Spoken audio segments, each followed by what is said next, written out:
Welcome back everybody to another round of World of Tanks subscriber replays. My name as always is Maxwell and today's first video is from the user CBS1. That's CBS1 and he's driving the WZ-120 on a standard battle on Severogorsk. WZ-120 being the tier 9 medium tank for the Chinese. This thing, pretty nice tank, gets a decent cannon, good speed and maneuverability. Doesn't have on paper fantastic armor, but with the lovely slope that those Chinese Russian inspired tanks get, they tend to be very bouncy. They can bounce a lot of shots. So CBS is going to be heading all the way over to this left hand flank first. A little bit of an unusual choice, as you normally see those medium tanks heading up the right hand flank. Getting some early eyes on that area, excuse me. So finds an AMX 1375, gets a good hit on him. And the downside to these good Chinese cannons is, as you've probably already seen, the horrendous aiming time that they do have. So you've really got to predict where the enemy's going to be before they know where they're going to be if you want to land good accurate shots, or you could always just snapshot everything like I tend to do, but then if you've watched any of the live streams you know for a fact that those shots don't tend to hit very often. Yeah, like I was saying earlier, normally you find the medium tanks on that right hand flank over there or going straight up the centre. Gets a good hit on the rear of that chaffy, takes him out pretty quickly. That's 2 kills now, only being 2 minutes into the match. Still wants to get a hit on this T-54. Is it a T-54? And did fire a shot off at him earlier, but missed, unfortunately. So just going to be tracking him now as he makes his way up the mountain. Gets a good hit on him there. And then he disappears behind cover. Spots an AMX-12T making a rush for their cap circle, but to be honest, there's a Yag Tiger defending over that way and another AMX-12T going for him. That T-54 popped out as CBS was spotted out here. Thought he could land some free damage on him, but instead just gets himself taken out as CBS was already keeping an eye on that location. Gets a very nice hit on the side of that T-34 there. So it looks like the enemy's not really concentrating any forces on this flank. CBS not really wanting to push as his allies behind him there, the IS-8 and the Waffenträger Aufpanzer IV, not really wanting to push either. Takes a hit in the front from this T-25-2. He just takes his free shot and then disappears over the ridge. CBS going to have to be careful here in case the artillery decides to rain in, as the enemy does have 2 artillery pieces, but it looks like they must be preoccupied somewhere else. It's a good hit on the T-25-2 there. Not quite able to take him out, but now he's got to pay more attention to the tanks behind him that push straight up that frozen riverbed from earlier, as they were landing shots on his rear there. Just going to head down the hill and disappear a little bit. Probably let his camo kick back in, and then it looks like he's going to take to the valley himself and try and get some righteous justice against these guys here. Already got himself 3 kills and a decent amount of damage. This IS-8 comes around the corner.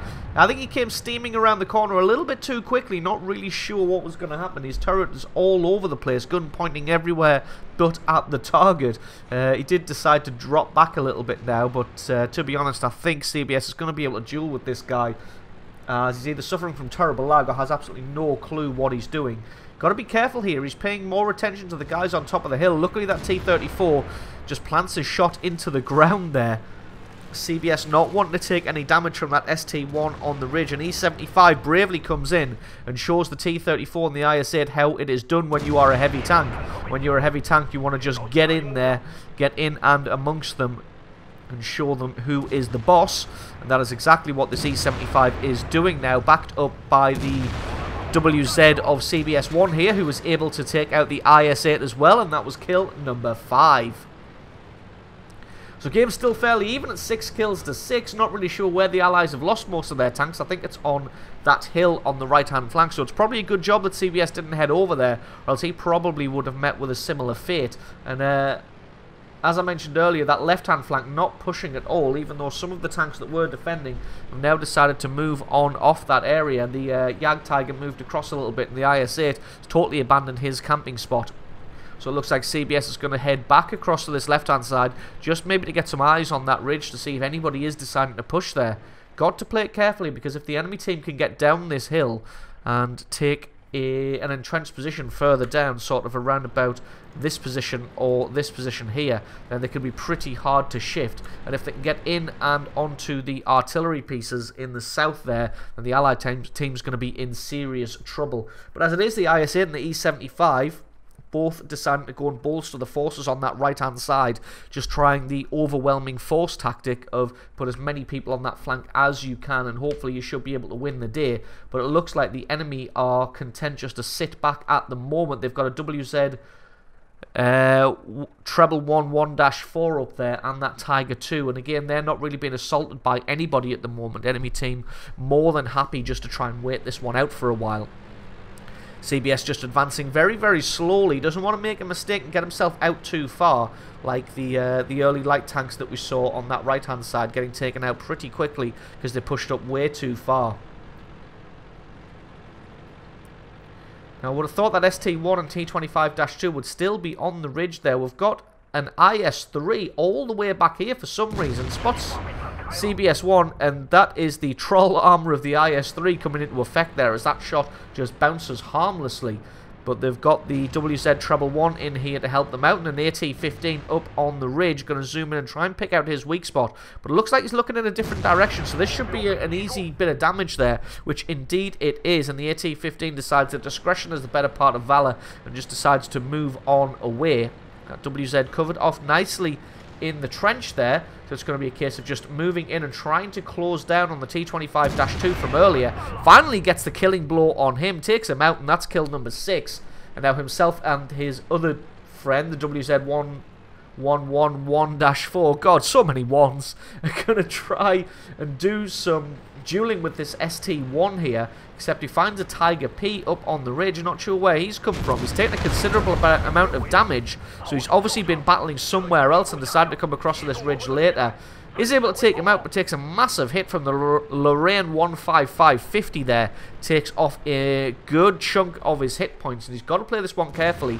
The ST-1 focusing on the WZ there, so should be able to head around the corner and put one straight through the side of his turret there. Very nice shot, and it's going to give that ST-1 something else to worry about, but while also covering himself off from the artillery fire, probably from the left-hand side, by using this building. Not wanting to risk anything, so just going to switch up to premium rounds just to put those straight through the front of this ST-1, as that thing can be seriously troll with its armor, even more so than the IS-3 can be. So that is him dealt with. CBS-1 having a brilliant game so far with 7 kills. And now it looks like they've finally won on that right-hand flank, and it's going to be a case of just get into the enemy base and try and take out all this artillery. The Lorraine 155 makes a run for it. Everybody has a shot, but just fluffs it into the dirt, as the Lorraine 155's got way too much speed, although he's either crashed into something or just waiting here. I think he just decided that he was resigned to his fate, and he realizes there was no way out of this one, so just going to let himself get taken out. And CBS picks that one up for kill number 8, and now it's just a case of working down this AT-15. The Allied IS-8 doesn't want to die, but as it is, the 111-1-4 picks up the final kill, and that is GG and the victory. So absolutely awesome game there from CBS-1, picking up 8 kills and 5,500 points of damage. So absolutely awesome replay from you. Thank you very much for sending that one in. And don't forget, as always, there's another game and the score screen's coming right up.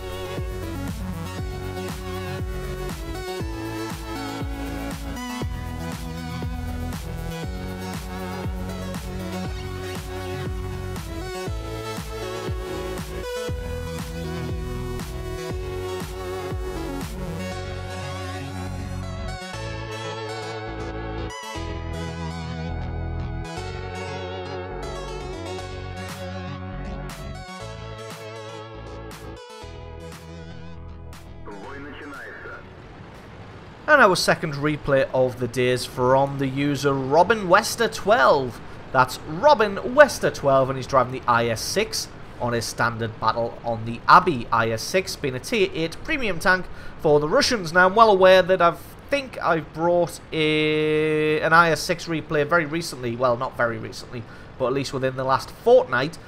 and I try and space out the different tanks as best I can, but I've been holding on to this replay for a while now, and decided to just bring you this one anyway, and then we can go ahead and move on.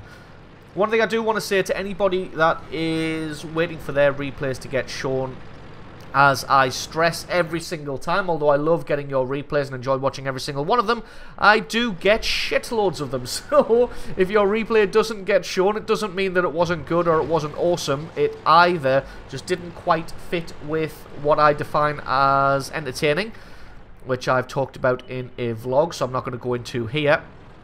Or it may have just been a tank that I've shown recently, or a tank that I've shown a lot of, or it may just be an OP tank, blah blah blah. There are many reasons why replays don't get shown, but the major one is just time constraints. I don't have enough time to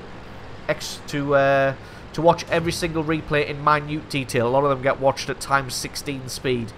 Not really sure what this IS is doing. I just don't think he wants to go by himself. He wants somebody to hold his hand up that road. Robin just deciding that there's no action to be had on that flank, so decides maybe to go across to the right hand side and give his allies a helping hand over there. As you can see, the enemy deciding to push through with quite a few tanks, and more than enough to outmatch the allied forces that went over there to do battle with them. So I'm going to be heading over to offer his services. As you can see, the allied team being pushed all the way back to the H line there. Well, actually, I tell a lie. They weren't really pushed back to the H line. They never really left. But as you can see, the enemy team just arranging themselves nicely there. And this is going to turn into one hell of a slugfest, as everybody's just kind of... Well, let's take a look. Everybody's just kind of walking on eggshells a bit. Nobody's really wanting to push against the enemy. You can't really blame them, as they do have a good strong showing of tanks on this right-hand side here. So nobody really wanting to be the first around the corner and possibly take some damage.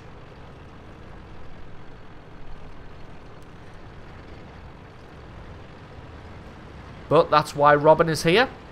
Turns up on this flank, realises that he's probably got the best armour out of anybody here. Well, maybe apart from the VK-4502, because that does have some very nice front armour. But this thing is Russian and it is Troll, so he decides to show everybody how it's done and makes his move up this flank. Hasn't fired a shot yet, at an enemy tank at least, but still moving himself up, just going to put himself in the enemy's faces, say, come and get some if you like, and he's just going to push forward and put himself there as a steel wall so that his allies can move up off the back of his push here.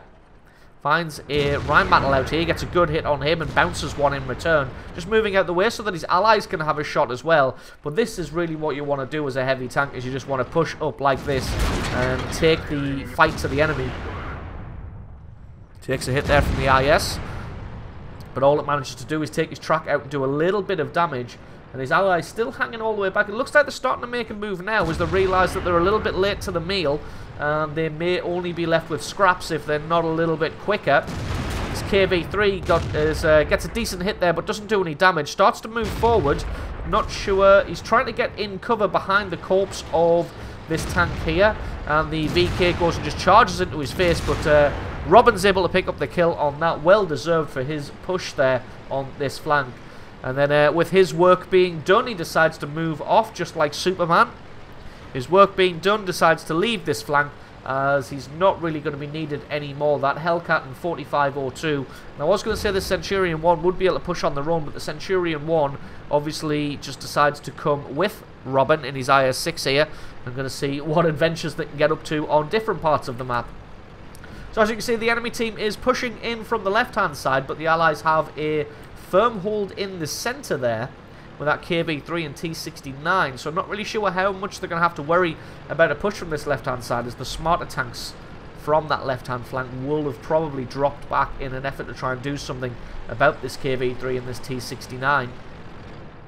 Robin just spots out a cheeky T-32 hiding behind the cliff there. He's just nicely sequestered behind those rocks.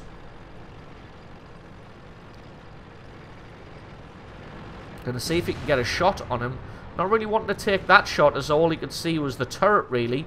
And then the blasted boxes get in the way. But now he's got a perfect shot on the front armor of this T-32. Takes his shot, gets a good hit there. Not a fantastically high roll, but still does a decent amount of damage. Finally takes a hit in the front there, and it's from a fellow IS-6. So finally taking some significant damage, and it's from his counterpart there, who decides to put the rock between himself and him. T-32, not really sure what he's looking at. He's dueling with the IS in front of them, even though he had perfect rear shots on this Centurion 1 here. But he gets himself taken out pretty quickly by Robin here and becomes kill number 4. So this IS-6 and T-34 still trying to push up the ridge. T-34 decides to go for it a little bit, even though he's probably in a much better, would have been better in the position that the IS-6 was in. Basically, those two should have changed places there. The T-34 should have stayed where the IS-6 is, and the IS-6 should have probably pushed up here, but he was on pretty low health anyway, so you can't really blame him for hanging around in the back. And as it is anyway, front armor of the T-34 seems strong enough, as Robin did bounce there. He's trying to lure him into taking a shot. Really, this Centurion 1 with the T-34 gun being mostly focused on the IS-6 should have made his move and gone out. As it was, just decides to sit there and take a hit from the T-34. Almost reloaded his cannon, so this should be another good chunk of damage on the T-34. Just trying to pick out a weak spot. Don't want to get track-only damage, as that could prove to be fatal. Centurion 1 finally landing a good shot. Just got to keep an eye on where his gun is. Still got a couple of seconds on his reload, but he's going to have to be a lot quicker about this shot. Finally gets one through the front, picks him up, and that is kill number 5. So it looks like that KB3 and the T-69 from earlier have now been dealt with. As I was talking about earlier, the smart tanks did indeed go back and fend off that small attack. The guys on the right-hand flank as well haven't seemed to fare particularly well. The VK-4502 and the Hellcat getting decimated by the guys who were defending the base. It looks like maybe that KV-1S, KV-3 and that T-69 were back there to defend. Maybe the allied T-69 looks like he may be stuck in a ditch somewhere, as he hasn't moved from that spot for quite some time. He's either... Nope, he's dead. Gets taken out by that KV-1S. Robin's got to be careful here, because there is a T-69 lurking somewhere in this area. It was last spotted on this road here. And the game is fairly even at 11 kills to 11, but I know for a fact that the Centurion 1 is on very, very low health. As you can see there, 44. The IS also on very, very low health. So doing what any new-ish player on very low health would do and sit as far back as possible. Even though they're going to be absolutely no help to the team back there. At least if they go forward and die in one shot, at least it means that they have eaten up a shot that could be used to take out Robin here in his IS-6. Basically just being health bait. People baited into taking the kill shot rather than taking out the higher priority target of the IS-6. So really those guys should have come all together at the same time, straight up towards the base here. Probably would have fared a lot better. Finds the KV-3 here. Oh, a little bit unfortunate. Looks like he may have disconnected from the game. So just gets a good hit on him. The only thing, I've talked about this before, is the KV-3 is still proxy spotting for his team. So Robin got to be careful. Doesn't take a second shot at him, as he knows that there could be somebody else lurking around in the area. Does finally take a second shot at the KV-3. I think that's probably the T-69. Yes, it is indeed the T-69. There's 3 shots rain in pretty quickly. One more shot to absorb from this T-69, and there we go. He should be out now. And the Centurion 1 finally decides to start making a move. The KV-1S shows himself. As you can see, just ignoring the KV-3 now to try and take out this KV-1S. As the KV-1S is actually here. But he gets taken out by a lovely shot by the AMX-13 there. And now just taking refuge from the... Oh, accidentally pressed the mouse button there, I'm pretty sure. Taking refuge from the T-69 here. He's got a little bit of time, as that T-69 doesn't have a shot on him. He did take out the Centurion 1. But as I said earlier, if that IS and Centurion 1 had come with Robin in the first place, the T-69 would have taken those two out anyway, and Robin would be left with still almost full hit points. Does finally take out the KV-3, and that just leaves himself versus the T-69 IS-3. I'm not really counting the Allied IS in this, as he only has 86 hit points, and let's be 100% fair to him, doesn't have a fantastic win record, so probably not going to be that useful. But there is still an IS-3 lurking somewhere as well. He's picked himself up 2 kills, so he's not AFK, and he's not a particular slouch either, but Robin is having a fantastic game so far. 4 and a bit thousand points of damage and 6 kills. Just trying to wait out the T-69 here. But decides instead to head into the town to try and pick him off. Finds the KV-3 here, has a snapshot on the move, and that famous Russian accuracy letting him down, and that one not quite landing. I think the IS-3 hasn't actually moved since for about the last 8 minutes. He's been sat in exactly the same spot. He's going to drop back behind the building, let his cannon reload, pops himself out a little bit early just to allow his gun time to aim. The IS fluffs his shot. The T-69 appears on the ridge. Got to be careful here as he has side and rear armor views of Robin. Takes a big hit in return. And if the T-69 can land one good shot, this is going to be curtains for the Allied team. But it looks like he's either scared or he's used all of his shots. Maybe he's fired a 4th that I wasn't aware of, that I missed. And he's dropped down behind the ridge. Got to be careful now because this IS-3 is also making threatening moves. Although the IS-3 is pretty reluctant. Has his shot and fluffs it. Rushed that one just a little bit. Robin takes his time, focuses on the weak spot, takes him out. There's the T-69. Reloaded his cannon, has his first and second shot. The artillery reins in. Third shot bounces. Can the 4th shot do anything? Nope, it bounces as well. The T-69 stays out in the open and gets himself taken out there. For some reason, hanging out in the open. Really should have just poked himself back as soon as he could. But for some reason left himself hanging out in the open and gets himself taken out. But absolutely awesome replay there from Robin Wester 12, picking himself up 8 kills and 5,500 points of damage with a nail-biting climax to that one. So thank you very much for sending that replay in. Don't forget, guys, if you've got yourself a good replay, then please send that to replay@screenreality.com. Link for that is in the description. If you enjoyed this video, found it useful, entertaining, and maybe learned something, leave me a like, favourite, and put a comment in the comment section below letting me know exactly what you thought. And if you're not already, then definitely think about hitting that subscribe button for a lot more content like this in the future. I have been Maxwell, this has been World of Tanks, and I will catch you guys next time.